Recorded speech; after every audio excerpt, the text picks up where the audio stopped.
आप देख रहे हैं आजाद पत्र, जुनून पत्रकारिता का।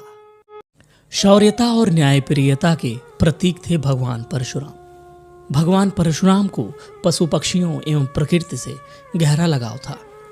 देवों के देव महादेव से आशीर्वाद में मिला था फरसा, इसलिए नाम पड़ा परशुराम। भगवान विष्णु के छठे अवतार हैं भगवान परशुराम। हिंदू पंचांग के मुताबिक इस वर्ष 14 मई 2021 को वैशाख मास की शुक्ल पक्ष को अक्षय तृतीया है। भगवान परशुराम का जन्म अक्षय तृतीया के दिन ही हुआ था। परशुराम जी का वर्णन रामायण, महाभारत, भागवत पुराण और कल्कि पुराण में भी आता है। वैशाख महीने के शुक्ल पक्ष की तृतीया तिथि पर परशुराम जी का जन्म हुआ था, इसलिए अक्षय तृतीया के दिन ही इनकी जयंती मनाई जाती है।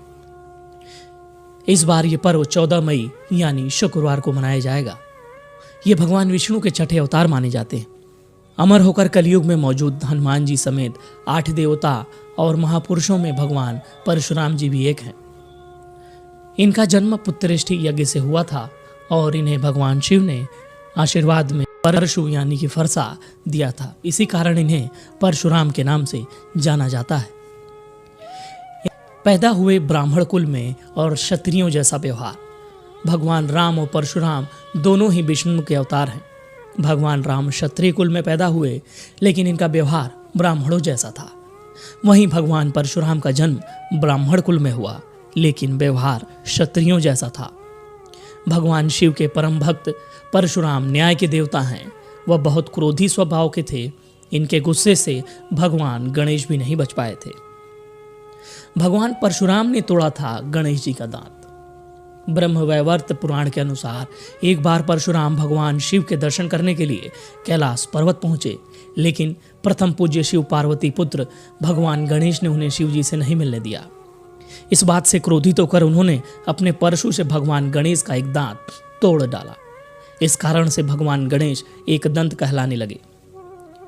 गोवा और केरल में परशुराम जी की होती है विशेष पूजा।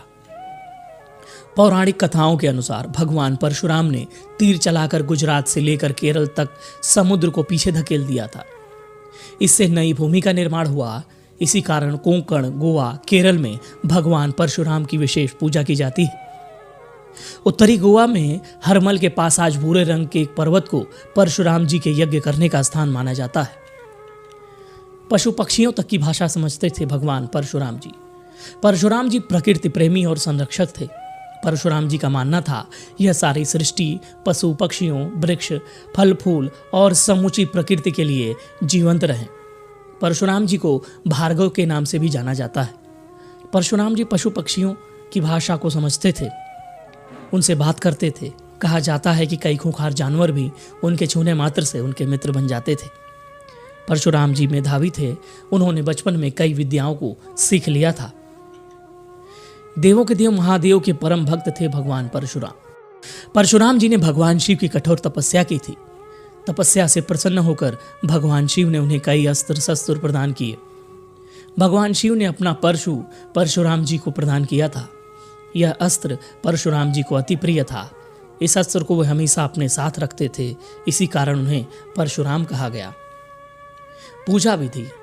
इस दिन सूर्योदय से पहले उठकर नहाने के बाद साफ कपड़े पहने। इसके बाद एक चौकी पर परशुराम जी की मूर्ति या तस्वीर स्थापित करें। हाथ में फूल और अक्षत लेकर परशुराम जी के चरणों में छोड़ दें। इसके बाद अन्य पूजन सामग्री चढ़ाएं तथा नैवेद्य अर्पित करें और फिर कथा पढ़ें या सुने। कथा के बाद भगवान जी को मिठाई का भोग लगाएं और धूप दीप से आरती उतारें। आखिर में भगवान परशुराम से प्रार्थना करें कि वे साहस दें और हर तरह के भय व अन्य दोषों से मुक्ति प्रदान करें।